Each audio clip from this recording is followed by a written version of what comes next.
the change management of getting people to embrace a new and different way of doing things is really, really difficult. So now you take the fact that change, before that would happen, it's like, okay, I'll leave you alone for 2 years and you just kind of figure this out and then we'll do something different in 2 years. Well, now it's like, I'm going to introduce a new tool every 2 weeks. And how on earth do we expect people to keep up and be trained? Over 3/4 of people in the US have not tried ChatGPT, despite massive media coverage.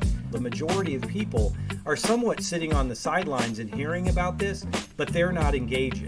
Part of that is they don't have enough time, they're scared, they're overwhelmed. There's already too many tools coming at them. Hello and welcome to Tech for Finance, where we help finance pros stay ahead of the game, develop their skills, and free up time for the things that matter most using technology. Please like and subscribe. Hey everyone, so in this session I have the pleasure of introducing Dave Hartley, who is partner in charge of advisory at Anders CPA and Advisors, who is a technologist turned CPA turned technologist again. So interesting background for you, Dave. But no, it's a pleasure to have you on, as I say. And looking forward to the conversation. Yeah, Adam, it's great to be here. Since I've connected with you on LinkedIn, I've learned a ton from you. So hopefully I can share a little bit back with you and your audience. Yeah, no, absolutely. So I wanted to kick things off because obviously we had a conversation prior to this session. You said you had some pretty controversial views on remote and hybrid working. And we didn't get too into the weeds. We said we'd save it for the podcast, but now's your opportunity, right? So yeah, over to you. Let's get stuck in. Yeah, and I don't know how controversial they are. I just have a pretty strong point of view on certain things. And I have been interested by the whole return to office mandate that's happened over the last really 12 months or so. And, from my perspective, I think remote and hybrid work are definitely here to stay. So you can force people back to the office, but I don't think that's a permanent solution. So I think that's going to be a real issue. And I think as a result of people being forced to come back to the office, I think sort of the shuffle that we've seen since the pandemic is going to continue. And I think there's a lot of reasons for that. One is I think a lot of people that were forced into remote work aren't really good at it. They're not disciplined enough. There's a lot of distractions at home. It's easy to just pop on the TV or I've got to do laundry or whatever. So a lot of people really aren't good at remote work. But they're not self-aware enough to realize that's going to hold them back on their career. So I think you've got that to sort itself out. I think the people that are forced back to the office are going to say, I don't know that this is for me. I think you've got just so many of these factors going on. And the other part is that companies aren't really good at remote work. A lot of them embraced remote work because they had to, and now they either want to force people back or they're trying to figure out, okay, does this really work? And are we really committed to it? And so as a result of that, they haven't really done the things that they need to do to make a great employee experience for remote employees. And some of the notes that you sent through, so thanks for doing that. You gave me lots of prep, so all good. So part of what you're saying is it's a good idea to be intentional. Yeah. So don't just expect that everybody can just be plonked at a desk at home and expect them to work in the same way as they would in the office. So you talk about design there. Maybe the potential for retreats and that sort of stuff. So I don't know whether you want to dig into a little bit more about what you mean by designing that sort of working environment. Yeah, I think a lot of companies, a lot of business leaders got forced into remote work as a result of the pandemic. And I think, if your company decides that remote work is not for you, that's okay. There are pros and cons with each of the models. And if your business strategy is, we're going to have everybody in the office because we can find the employees that we need in our local geography and that's going to work for us, okay, that's fine, but that's an intentional decision that you've made. If you're going to embrace remote work, you also need to be intentional about that. And when you do that, you need to recognize that that's a different experience than people coming into an office every day. And so as a result of that, yeah, you mentioned a couple of things like, if you have remote employees, to prevent turnover and to keep them engaged, you've got to think about things like in-person retreats. So one of the things that we do at Anders is we get people together in our virtual CFO practice, which has a lot of remote employees in it. We get together every 6 months. And the focus of that retreat is not on technical training. It's not on, doing a bunch of updates on the company or the firm. It's really about relationships. It's about people getting connected, getting bonded. Because what we found is that 6 months, that's when people can start to drift. And if you get everybody back together every 6 months, that helps a lot. Another example is how many of you are in a hybrid work environment where you come into a conference room and there's 1 or 2 people hanging on the monitor on the wall. And for those people, that is a horrible experience. If you've got 8 people in a conference room, the meeting is really with the 8 people. As much as you try to involve the people that are on the screen, it's really hard to do unless it's actively managed. So one of the things that you have to decide is that what you want, or would you prefer that everybody have the same experience? So everybody that's in the office go back to their workstations and join the same way as the remote employees. And that way, everybody's on an even level in terms of being able to contribute. Those are the types of things that I'm talking about in terms of being intentional about those decisions. And then when you decide that, then the second part of that is once you've designed it, then you have to be disciplined about following with it. Because I talk to a lot of companies, they're like, yeah, we had great intentions, but we were going to do that, but we really don't do that anymore. And it's just easy to slip back into old habits that prior to the pandemic for a lot of companies existed for a long, long time. So those things, being intentional, and then once you do decide what you want to be, being very disciplined about execution on that, I think that's really great. That's important for a really strong remote employee experience. And it's interesting hearing you talk through that, because I think you're dead right, and I love the example of having an employee hanging on the wall, almost as if they're for show, right?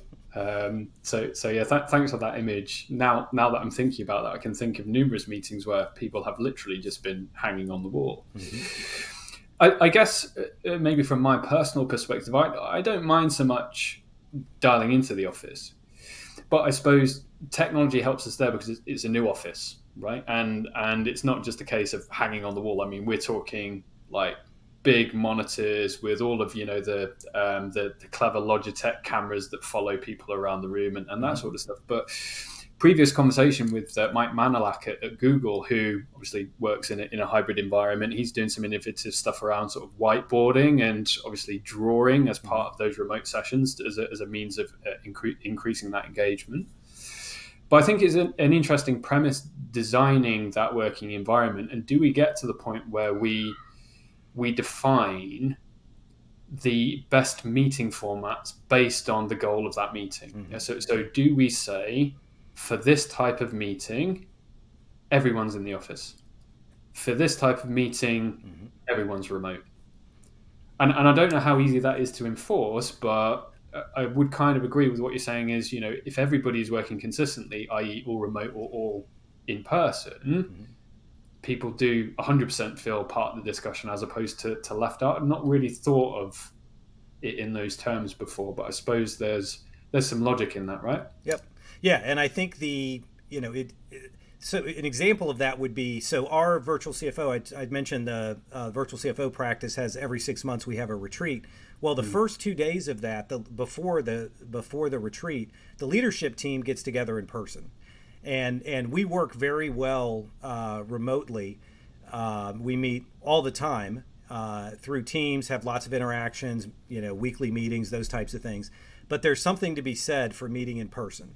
And so I think even though that's a largely remote practice, and we really embrace remote work, in-person interaction and relationships is absolutely key. So I think, similar to the point I made earlier about, we don't have these retreats and do technical trainings, because that's the thing that can be done really well just remotely, individually. It's more about relationships and collaboration and those types of things. So I think that's really the next level of maturity for remote work, which is more and more employees being intentional and specific about, when we do this, these are the tools that we use to communicate. These are the expectations for these types of meetings. Here's what we do. And these types of meetings will be in person. I think all of that is sort of the next iteration that we're going to see evolve, because like I said earlier, right now, the remote employee experience for a huge amount of remote employees is really, really bad. And I think those employees are going to opt to move and do something different. Companies are going to have to get better at this and get serious about it, and become more intentional about it. So I think that's all going to be coming up in the next couple years. Do we think that there's a generational gap as well, and maybe casting a mind to the future? So I think about my kids, and I've spoken about them before. So I've got a 3.5-year-old and a little one that's just coming up to 2, right? And they live a lot of time on their iPads. The governance element of that is I'll block channels that are garbage, because there is a lot of garbage on YouTube. Mm-hmm. Very difficult to enforce the screen time limits, especially when you want them to, quieten down so we can actually have a peaceful dinner, that sort of stuff. Mm-hmm. But I'm thinking about them because they'll grow up with the tech, and there's a good chance that the majority of their work might be in some sort of augmented reality scenario. So I totally hear what you're saying, and yeah, I'm with you. My personal preference is to say, look, you can't beat human to human interaction. But for the younger generation, I mean, if they've got the tech and they do feel like they're included, are they going to care whether they're remote or in an office or not? Mm-hmm. And I do think that will be sort of the next evolution as more and more, as more generations are introduced to the workforce. I think you are going to see that start to shift over time. But I do think that's one of the things I think we should talk about a minute, which is that, for me, so I've been in the CPA profession for over 3 decades now. And what's interesting is I think one of the things that I think business leaders can excel at is when they recognize what they're good at and what they're not good at. And what's interesting to me is when I look at a situation, I solve a problem a particular way. And when I engage our team members who are just out of college, they think very differently about how to solve that problem. And they come up with solutions I never would have thought of. And I think that's one of the things that is figuring out how to tap into that expertise, I think is really important, because it's a whole different way of problem solving. And that's one of the issues I think that exists with AI, is that for most people, it solves problems they didn't know they had, because we're all doing our lives and we're doing things the way that we do. And without these technologies, we would just keep doing that. The opportunity is that there's a much better way to do it. And that's what a lot of the AI tools are going to bring us, are better ways for us to do things, or eliminate tasks that we're doing today that we don't need to do in the future. So I think all that kind of plays together. And as we watch future generations start to come in, I think we're going to continue to see that shift and evolve. It reminds me of an interesting discussion that I saw, kind of loosely related. I think it was a Reddit thread or something like that. And they were probably an engineer or a developer or something like that. And they just posed a question that was like, has anybody managed to essentially do their entire job with AI? Am I the only one that's basically not working anymore because AI is doing it all for me? And I think that's something we need to be mindful as well, because it's about getting balance, because there's a traditional mindset that says, senior leadership level, we want people in the office so that we can see what they're doing. Mm-hmm. Yeah. And I'm not saying it's the right move. For me, the benefits of being in an office is to absorb, to learn, especially for junior members of the team. If they're in sponge mode and they want to learn from their peers, then being sat next to them is quite useful. But I think it does prompt an interesting thought process relating to governance in how far do we want to take it, and maybe that will be okay. So to my kids, if they are masters of the tools, are we looking at people that are tools experts, rather than actually having to do the doing? Do you see what I mean? Are you looking for the people that are best equipped to tell the tools what to do?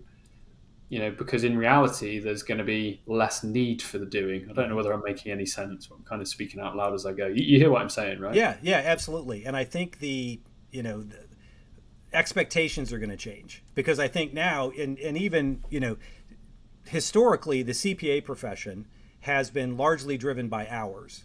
And now you think about, okay, and so part of why I think AI is what's going to finally kill the chargeable hour in the CPA world and a lot of professions is because for how many decades, it's been a reasonable approximation of value created.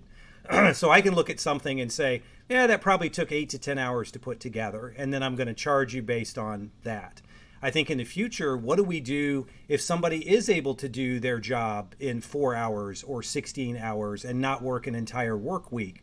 I think that's going to be interesting, because it's like, should we punish the people that know how to use these tools and have figured this out, versus just putting in and doing a lot of the work as you described? I think that'll be an interesting balance to watch, as basically it becomes more an orchestrator type role as opposed to some, to people actually doing the work. I think we need to be focusing on what some companies have already done, which is the results only work environment, which is essentially like, I don't care about the working out, providing the quality of the output is high enough. Mm-hmm. We've had discussions on the show before about, would that stack up in an audit, especially when we talk about finance. Yeah. Mm-hmm. Because sometimes we need to see the working out, whether it be from an accuracy perspective, whether it be from a security perspective, whether it be from a risk perspective. So I can see the reluctance just to say, oh yeah, don't care how you do your job, providing you meet these KPIs. Mm-hmm. But I think there's definitely a grey area in terms of governance and risk that needs to be addressed. And I don't know how we do that. And I'll use an example, right? And I'm seeing a shift here. So I use Upwork. Yeah. So at the moment I'm a business of one alongside my day job. So I need to find shortcuts to find the time, so I have to admit that I cannot do everything myself. Mm-hmm. So when it comes to copying and pasting data, uploading, so, all of that sort of stuff that I can just have somebody do overnight. That's really useful. But the way that Upwork works, which is really attractive, comes out back to what you're saying about the chargeable hour, is if you contract with somebody on Upwork and you say, right, well, I'll set my limit at 5 hours, 10 hours a week or whatever, when they are working for you, Upwork records them as they do the work. So you as a customer can at any point go and see exactly what they were doing during the time that they were charging you for those hours. Mm-hmm.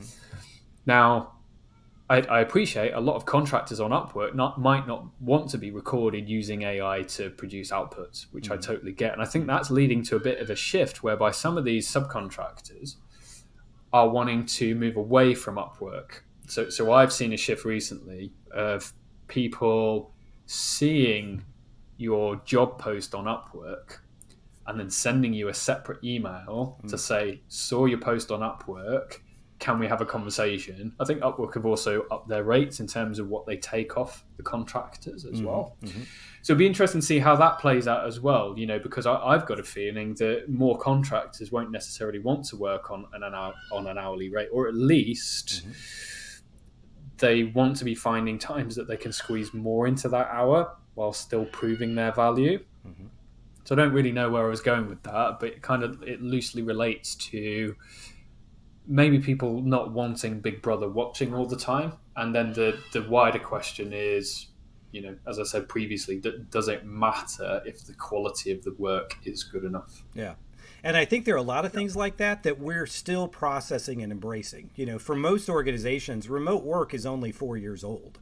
So, it's like, okay, so we're like infants when it comes to dealing with remote work. And I think, what you just outlined, sort of the convergence of remote work and all the things that are happening with technology and AI, both those forces coming together, I think we have to reckon with that. Sort of, and I remember, pre-internet days. And so I think about, just how much the world has changed, how much professionally what I do, what my team does compared to what we did when I entered the profession. And it's substantially different. And that's happened over a 30+ year period. I think now when you look at what's going to happen in the next 3 years, the next 5 years, the next 10 years, I think there's going to be significant amounts of change. And I think all these forces are going to be hard for us to grapple with. And it is going to create a lot of issues that we're going to have to wrestle with, fortunately, my take on this is it'll be more opportunities and there'll be a lot more upside, but there are going to be challenges that we're going to have to work through. Is it too fast? My, because I'm looking at your notes here from some of the topics you suggested. Because on the one hand, you're saying, over 75% of Americans haven't even tried ChatGPT. And a lot of finance pros are frustrated that their companies aren't driving AI and technology adoption in the way that they want to as an employee. But as I mentioned on some of the previous podcasts, you spend 6 months implementing something, and then in 6 months, the tech is going to be drastically different and infinitely more capable than what it's capable of now. So is the tech moving at a rate that's too fast for us to be able to match that with our rate of adoption and governance? And I think it's a great question. And I think in some cases, the answer to that is, yeah, it's probably too much.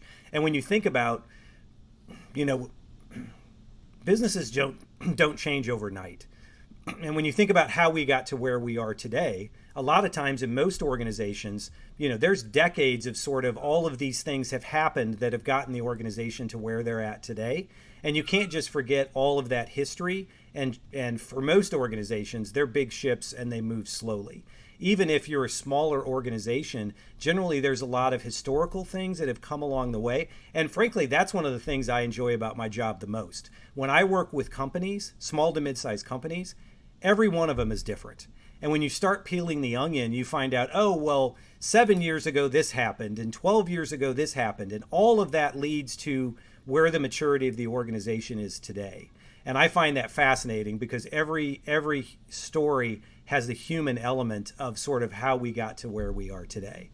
But I think a lot of those types of issues, there's going to be a lot of forces, a lot of change, and a lot of questions that I don't know that we know the answer to today, and we are going to have to figure those things out going forward. It's difficult, isn't it? Yeah, and that's one of the things for me that is the most exciting about this is that there is a lot of unknowns. And, I just heard, last week another, fourth industrial revolution comment was made about some of these things that are happening in AI tools that are coming out now. And I do think it's going to have a significant impact.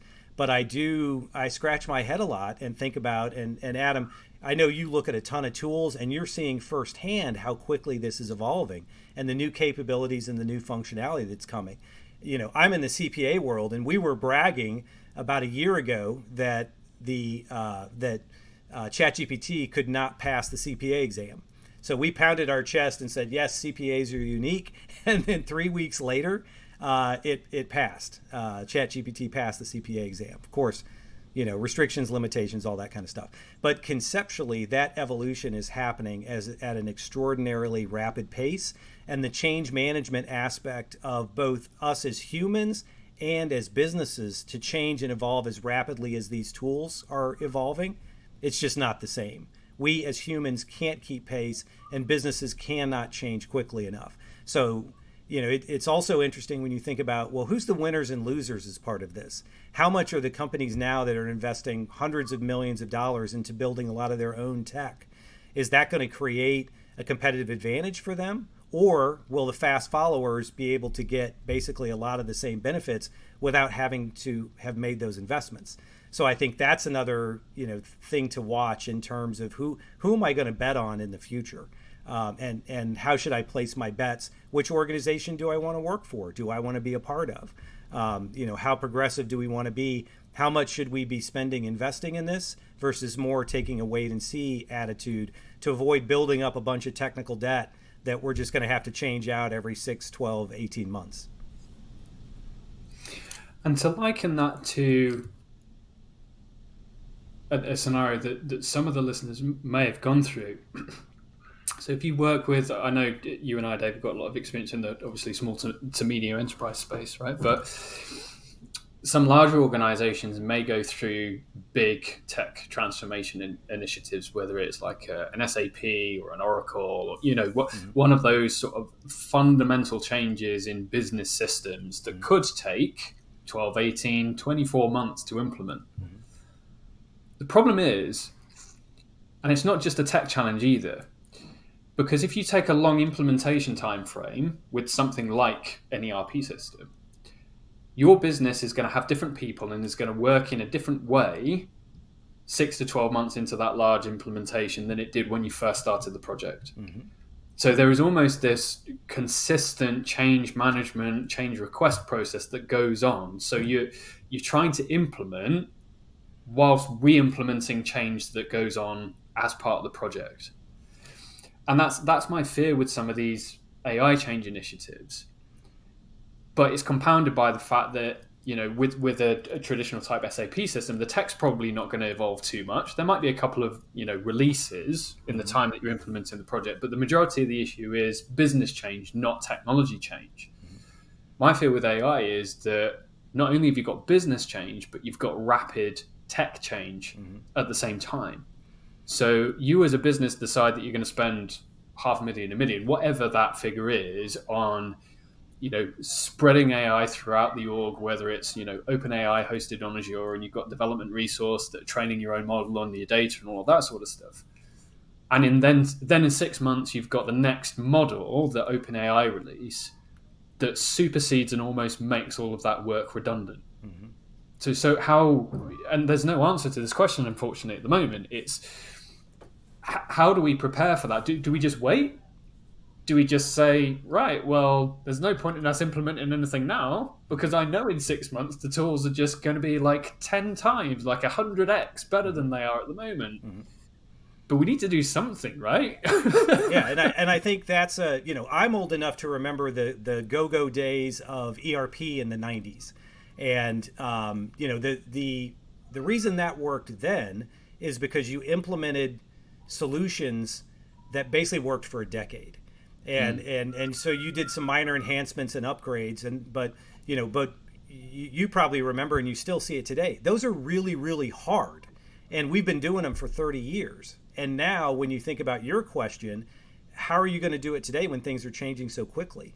And I think and it's a great question, and that kind of goes to my how much should we spend today versus should we be a fast follower. I think there's a lot of business strategy that's going to be involved in that. And some of your listeners may not know that I actually led technology for a public company as a CIO, and I led some major change implementations like that. Well, we did swap out some major wholesale systems, learned a lot along the way, and can tell you those are really painful because the biggest obstacle of that is the human aspect. The change management of getting people to embrace a new and different way of doing things is really, really difficult. So now you take the fact that change, before that would happen, it's like, okay, I'll leave you alone for 2 years and you just kind of figure this out and then we'll do something different in 2 years. Well, now it's like, I'm going to introduce a new tool every 2 weeks. And how on earth do we expect people to keep up and be trained and not just run away because we're throwing too much change, especially non-technology people that, and over 3/4 of people in the US have not tried ChatGPT despite massive media coverage. So that tells you a little bit about there's a whole bunch of people, the majority of people are somewhat sitting on the sidelines and hearing about this, but they're not engaging. Part of that is they don't have enough time. They're scared. They're overwhelmed. There's already too many tools coming at them. And I'm a technology guy. I love technology. But when my firm rolls out another tool, it's like, wow, I don't know. I get it that it's good and I understand strategically why it matters. But man, for me as a human to learn yet another tool is really hard to do. And I think that's going to be a significant challenge. This whole pacing and change management and the human aspect of this is going to be a major obstacle, but also interesting to see who figures it out and who does it better than others, because I think that's going to result in huge competitive advantage. Yeah. So, but again, it's finding that balance, isn't it?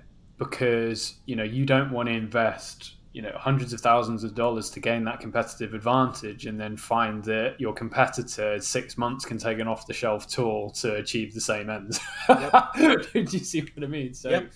So yeah, on a monthly subscription, it is like that is completely possible. But I do, Adam, like, sort of your shift and some of the things I've seen in your work your focus on Friday frameworks and those types of things. I think that's a lot of, you got to figure out the strategy, you've got to have the frameworks, and you've got to recognize and build that into your process that basically the tools are going to change and they're going to get better. But there's a lot of things around process and just design that are really important for people to understand the fundamentals. And then it makes it easier to swap out the tools because you've got that underlying infrastructure in place. But for a lot of organizations, they're more approaching this on an ad hoc basis and just slapping in tools here and there, as opposed to this being a well thought out strategy, roadmap kind of exercise, which is, in my opinion, is what's needed for this to be truly cost effective. Really quick, guys, as you know, I don't run ads and I no longer sell anything on here. So to help me, it'd be great if you could share with just one other person, leave a review, give a thumbs up and subscribe. It really does make a difference. Now back to the show. Yeah, and I'm a big fan of having a framework. What is the methodology that we can apply to tech change, or whatever the category of solution or outcome you're looking to achieve is. But we only have frameworks at the moment for stuff that we know exists, and that's where things fall down a little bit, So I'd love to start writing more about autonomy in terms of what some of these agents can do. We mentioned Devin, which is the development bot that will basically prompt itself to write code. You don't actually need a user anymore; it just gets on and does it itself, right? And I'd love to do that sort of stuff, but unfortunately, I'm not classed as an AI guru, so I don't have early access to any of these tools. Not like major scale AI guru anyway. But either way, when that technology is available, it will still come down to a framework, because as I've said previously, right, okay, well, you've got an AI that can work autonomously to do a task, right? Well, you still got to set it the task. Mm-hmm. You've still got to design what you want the outcome to be, to use your terminology. So the framework there is, okay, well, how do we use it? How do we set ourselves up for success? How do we govern it? Yeah, and then how do we ensure that it's a successful, secure and all of that sort of stuff. But I wanted to come back to the point you made earlier about tool overwhelm, mm-hmm. Whereby you said, you obviously you've worked in tech and on tech initiatives, and it's hard to keep up with the rate of change sometimes. Mm-hmm. I read a Gartner study recently that said, I think it's like almost 40% of knowledge workers say that they struggle to find information because of, what did they describe it as? It was like application something or other. But basically, the fundamental premise was, because there was that many applications within the organization, mm-hmm. there was no clear path to finding the information that they wanted. And again, that could be a use case for AI, right? It doesn't matter where the information is if you can just chat to a bot and it tells you where it is. Yep, goes and pulls it for you. Yep. But I think in a related article, there was also a stat that said something, I can't remember whether it was 50, I don't think it was quite as much as 60, but it said something, basically a large percentage of CFOs were saying they don't think that they're seeing the return from their tech investment mm-hmm. that they'd want. Which again, for me, prompts an interesting chain of thought, which is, okay, well, if you're not seeing the return from the existing tech, how is adding more tech going to resolve that issue? Mm-hmm. And maybe it's a trade-off, right? So you say, okay, well, we've not seen the return from that tech, so we're going to scrap it. We're going to retire it. Difficult for tech that's had a ton of investment, right? You don't want to spend $100,000 on a project and say, oh, it's not worked, let's give up. Let's go to the next thing. Yeah, absolutely. But yeah, I think what I'm getting to here is it's that bright shiny lights thing, right? It's mm-hmm. Yes, I think it is a fundamental shift. So I think everybody needs a base knowledge in how these tools work. They need to have used them in some sort of capacity so that they understand the use cases, they understand the advantages. But there's no harm in saying, right, well, yeah, we're using it a little bit. It's improved my personal productivity by X%. But actually, it's probably a better usage of our time to make sure that we are getting the most possible value from our existing tech before we then add on more. And I don't know whether you've seen that or whether you've got any guidance around that. But I think it's a missed opportunity. Don't just add. Try and optimize and make best of. Yeah, and I'm a big I consider myself a business technologist, which is technology is great, but primarily for me it's about achieving a business outcome, and technology is a way to be able to get there. And definitely during my CIO days, one of the things I preached is benefits realization, because a lot of times, and we've got a pretty poor track record over the last couple of decades of, and especially tech vendors will make a lot of promises about what their product will do.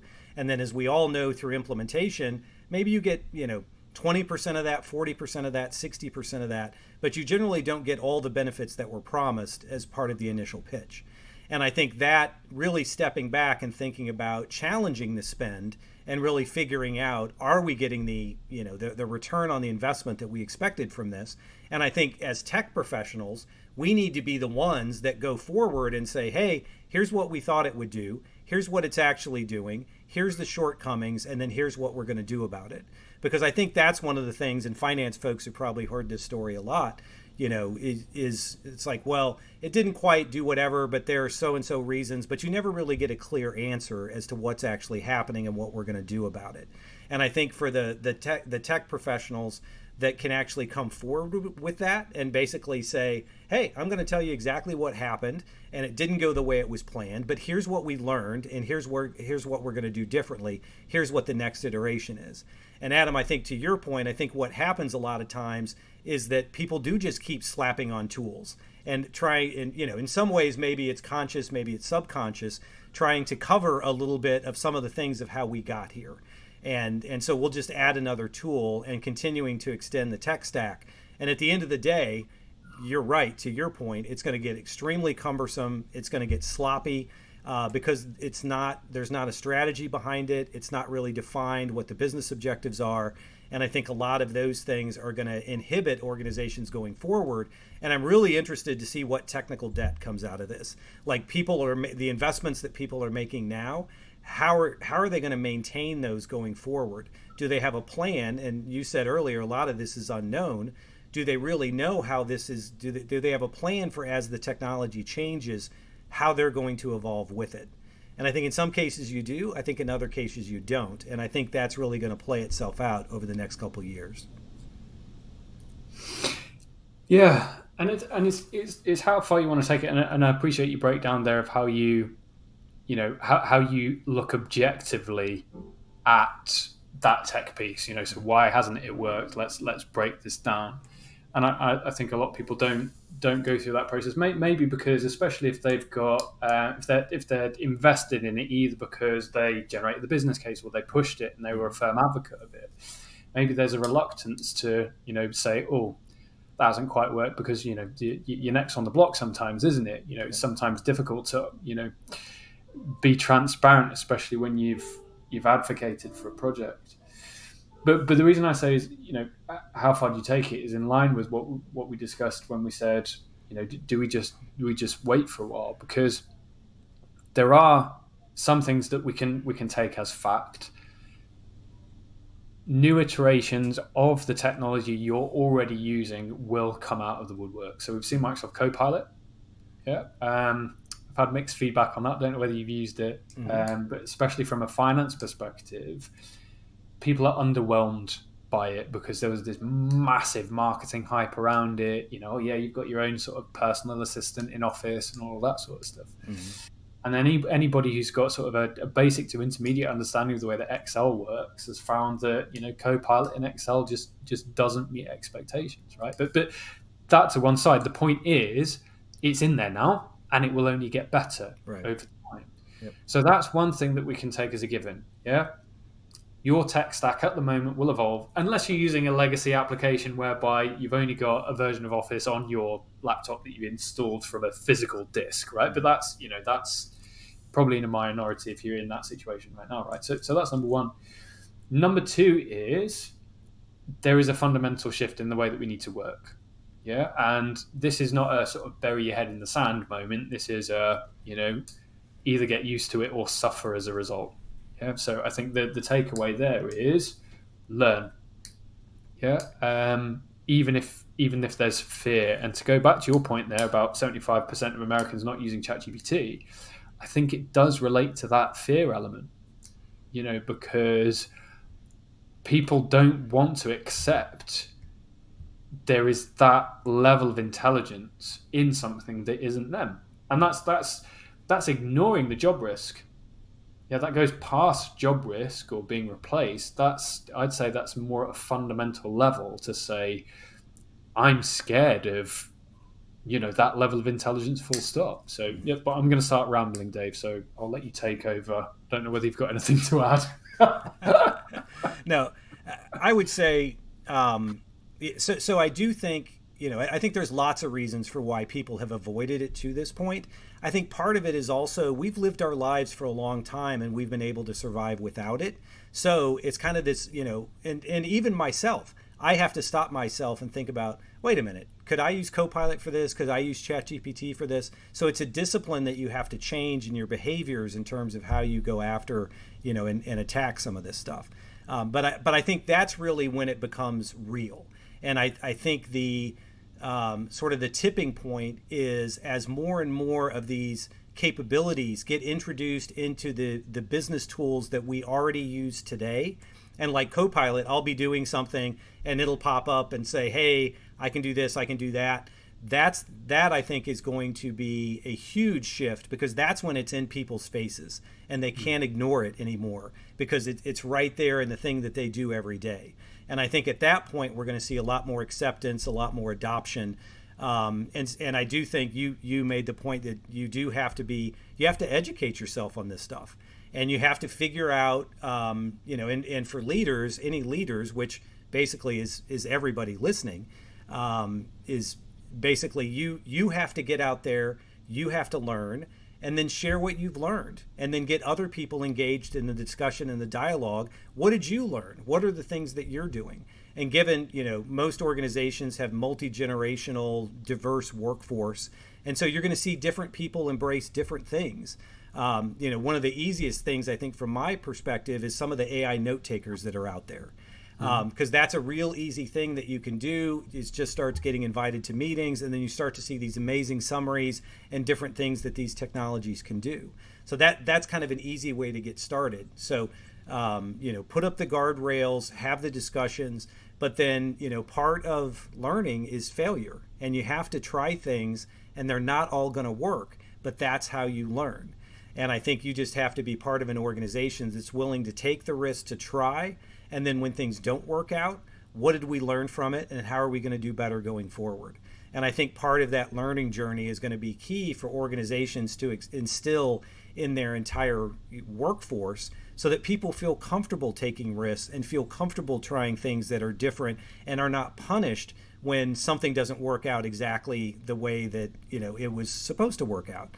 Because that's what happens. Anybody that's in technology knows that that's all too common. But that's what you've got to do to be able to move organizations forward and to get people on board with the change, as opposed to just forcing it down their throats. I think that's well said. The only thing that I'd add to that is to set clear boundaries. Because in my discussions, I hear a lot about people wanting to understand use cases, wanting to let the team loose on the tools, and wanting to your point earlier, get that competitive edge to increase efficiency, productivity, and so on and so forth. But I think every organization, this isn't just limited to finance, even though it could be argued that finance is more important because you're dealing with, core business information, i.e. company financials, is to get that base level of governance in place that says, we're not going to stop anybody from using the tools if they want to. Yeah, because if somebody wants to use a tool, they'll find a way of doing it. Whether it's on a personal device that isn't plugged into the company infrastructure or whatever. If somebody wants to use something bad enough, they'll do it. Yeah. So, don't take it that just because your company policy blocks a URL means that they're still not able to use a similar tool in some format. And a simple example of that is you might block ChatGPT.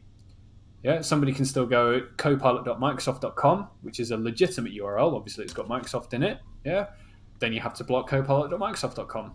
Yeah, and then your team find out that actually you can access all of these large language models using something like Poe, poe.com, yeah, which is another URL you've got to block. So I think just get that out of your minds to say that we're going to stop people using AI, because I think they'll find a way around it. The next thing is to say, fine, happy for you to use the tools, but these are the boundaries. Yeah. So do not, under any circumstances, feed sensitive information into an AI.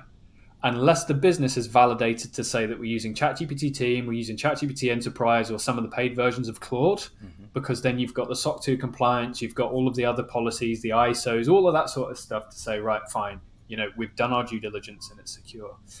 But secondly to that, once you get past the security piece, it's the what do we want people to be able to do or produce with the AI that we are comfortable in doing it? And if it was me, so using the example of Copilot in Outlook, you can use Copilot to create an email.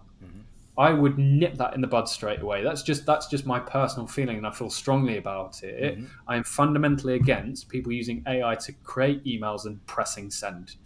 Yeah, I think it defeats the point of having a conversation or having a voice, because it's not our voice anymore. Yeah, it's AI's voice. Yeah, by all means, if you want to use the coaching feature, is this going to come across in the right way? Then fine, get the tips and the tidbits or whatever. But always make sure that you've acted as the editor, and it is your words and it is your voice. So that would be just me. My policy is just make sure that you have that.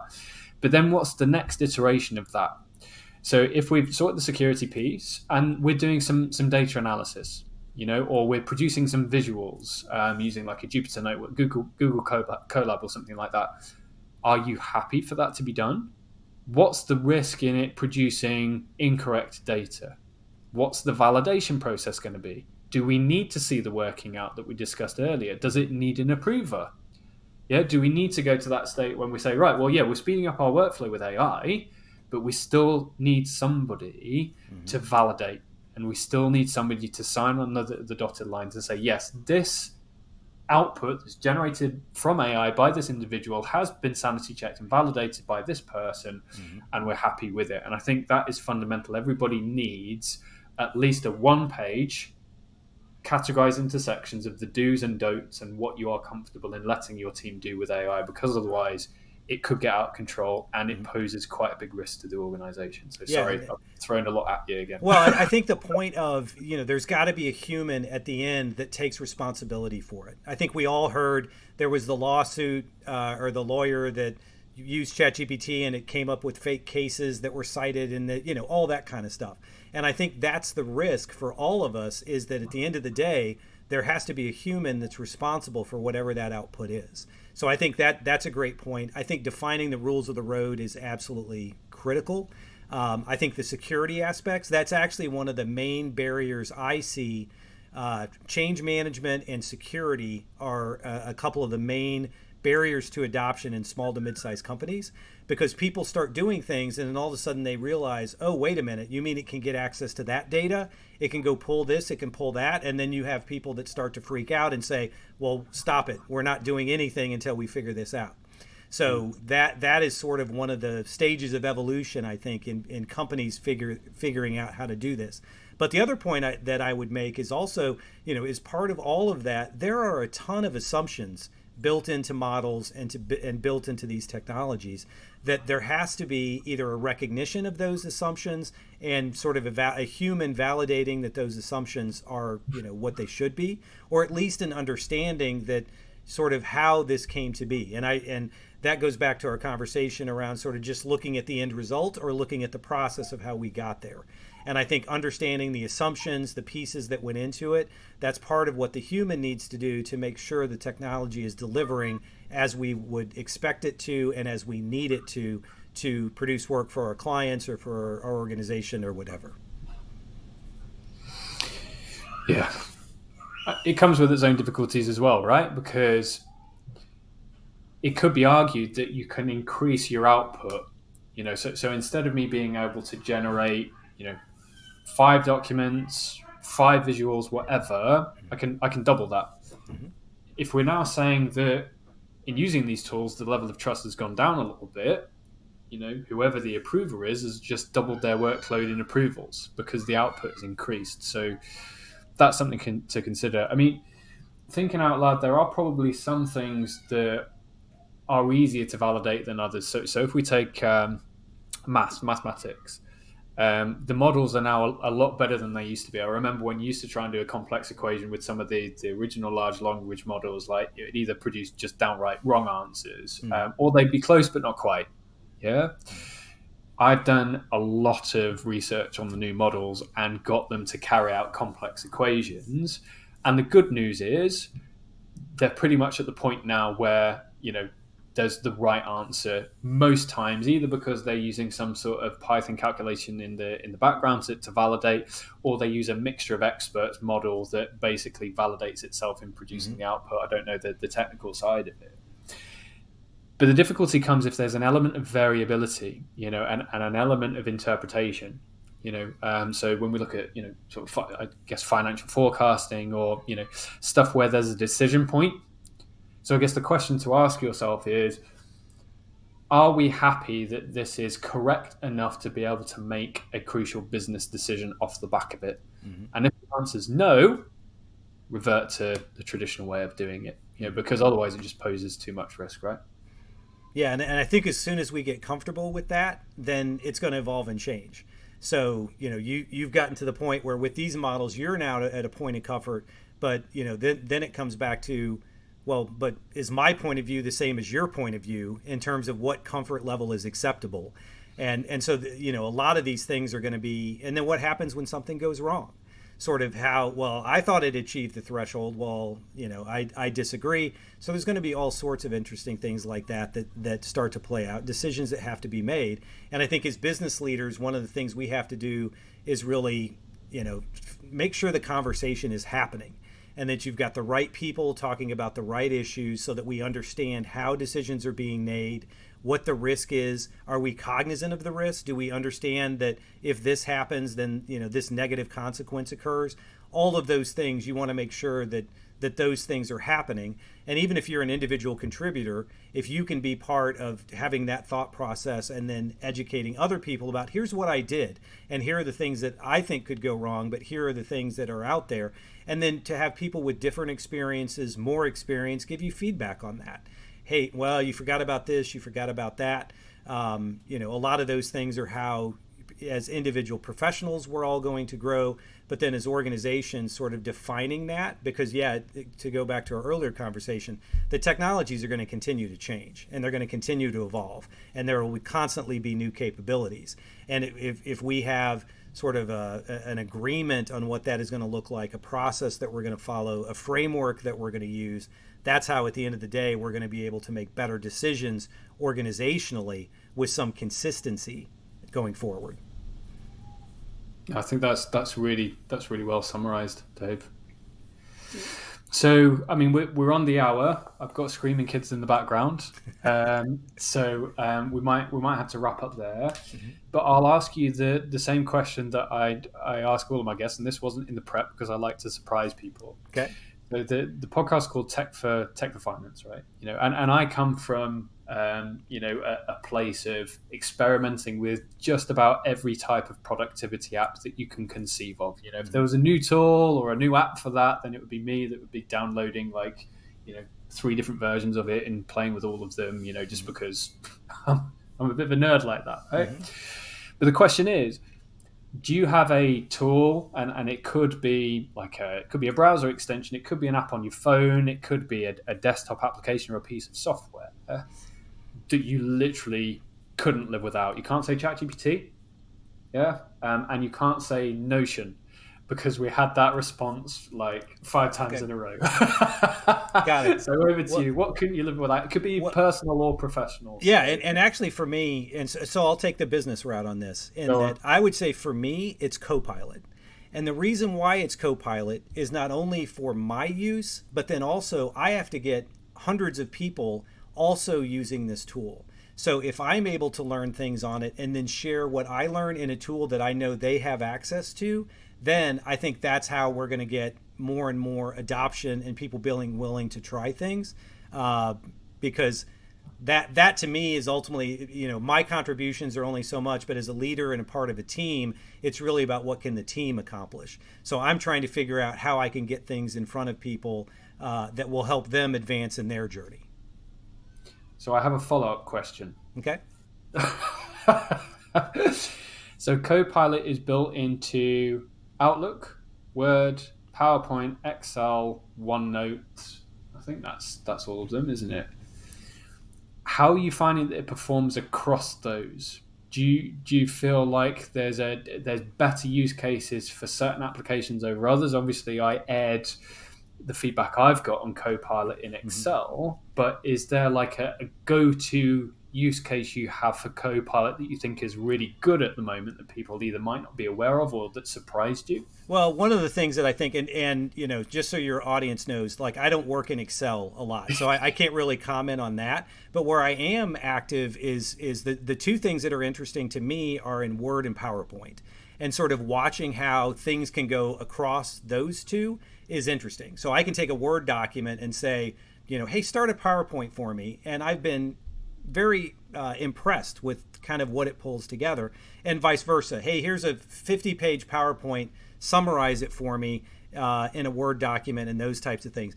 That has been impressive, and I think that probably wouldn't surprise people, because those are, when you think about the things that should work together. Now, what I haven't done really is to take OneNote and to start to take things from OneNote and bring those in. But I think there should be a reasonable amount of productivity boost that will come as part of that. So those would be the things that specifically I would call out that have impressed me, that I think is some really interesting functionality that could have a significant impact on my productivity and productivity of others. And I really love that you brought up that use case, because you and I are totally aligned with that. I think right now the big advantage is that cross application connectivity that you've got. Yeah, because nobody wants to produce a long Word document and then have to start from scratch on a PowerPoint presentation when the information's already there. Mm-hmm. Yeah. Likewise, the other way round, it could be that the PowerPoint isn't detailed enough. So you say, look, using the PowerPoint as a framework, I want you to help me build this up in a Word document. So I think in terms of efficiency gains and time saving, that is a mega use case. I mean, I find it quite funny when Copilot does the PowerPoint slides at the moment, the images that it produces automatically.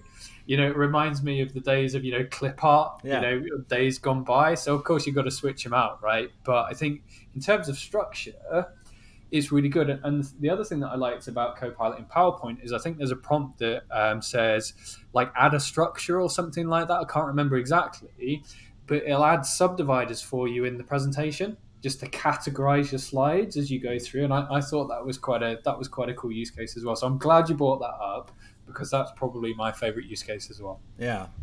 And, when I think about the thing that I like about it is it moves me into editor mode as opposed to create mode. And what I find is that, a lot of times, I'm sure a lot of people struggle with this, sort of staring at a blank screen, trying to create and get things going. But if I can just give it a couple of things and it throws something out there, I'm like, well, no, that's not what I was thinking. Instead, and then boom, I'm doing it because I'm in edit mode. I'm not in create mode. And I think, I think as we see these things start to come to market, I think, we'll learn a lot about ourselves in terms of, wow, I never really realized that I spent a lot of time struggling with that initial creation. And if I can just get something to give me 3 ideas, I'll pick the third and say, yeah, let's build on that, as opposed to just spending a lot of time just trying to get started. So I think there'll be a lot of things like that the tools will be great, but I think what we learn about how we use the tool is going to be really interesting. Yeah. And it's funny you mentioned the staring at a blank page, because I had the same conversation the other day. So I use GPTs because I think it's good to be able to sort of have a bot for a specific function. Just so that you've got like a couple of tabs open. You can say, oh, I'm going to work with this bot because I know it's trained on this use case, and I'm going to work with this bot over here, which is pretty cool. But one of my bots is a content ideator, and it's trained with my knowledge, right? So we're going into creator mode rather than finance mode. I apologize, but I fed ChatGPT, one of the GPTs, my top 20% of LinkedIn posts in terms of performance. Yeah. So it's got an idea for the sort of topics I talk about, what performs best. So it's got, base knowledge. And then the GPT, when I give it a topic, will look at that knowledge and it will say, right, well, based on some of the stuff you've spoken about in the past, here's some areas that you can go into that are relevant to your audience and so on and so forth. But the reason it makes me smile is I'll sometimes, give it a prompt to say, GPT content ideator, give me some topic ideas on this subject. And it'll come back with some topics. And sometimes I don't use any of them. But because I've seen words on the screen, I'm already started. Yeah, so quite often I'll go into a topic that doesn't relate in any way to the suggestion that it's given me. Because you've learned that that's not what you want, and that clears your mind for what you do want, which how long would it taken you to have gotten there if you hadn't have used that tool? So great example. Absolutely. And it's that, sometimes just seeing some words connected just then get something to fire in your brain that says, no, don't want any of that, but that's given me a really good idea for this. So sometimes just in terms of, as you say, getting that head start and getting the cogs whirring, especially if it's first thing in the morning and you still yet to have a coffee, it can definitely speed up that process. But Dave, I've taken you too long. We've just hit the hour now. So for people that are listening and watching, where can people find out more about you? Can they connect with you? Take us through where you hang out. Yeah, so a couple of things. First is connect with me on LinkedIn. So like Adam, not nearly as prolific, but I put hopefully thought-provoking things on LinkedIn. So it's linkedin.com/Dave Hartley is where you can find me there. My firm is Anders CPAs and Advisors. We publish a ton of thought leadership that's out there and available. So follow us on socials there. And then also I co-host a podcast that we're in season 3 on, which is more of a business focused podcast, but it's called But Who's Counting? And that's available on all the major platforms. We're in season 3 now, which is focused on innovation. So we're talking with a lot of business leaders and executives about their innovation journeys and what they're doing to foster innovation in their companies. So there may be some things there that your listeners would find interesting. I haven't got an invite yet. It's on the way. No, I'm winding you up, yeah. But no, the offer's there. The offer's there. But no, that's really good. I'll put all of that in the show notes, Dave, so people can check you out. I've had a look at some of the insights on the Anders CPA website, and they're great. Quite a broad range of topics, obviously, because you focus on a number of industries. But there's a load of great stuff there, so I'll definitely put that in show notes as well. So, but no, appreciate you coming off. I'm sure we could speak for hours. Maybe we do a round 2 at some point in the future. But no, it's been an absolute pleasure, Dave. It's been a really good conversation. Thanks, Adam. Really appreciate it. Hope your listeners can get something valuable from it. Perfect. I'm sure they will. Cheers, Dave. Thank you.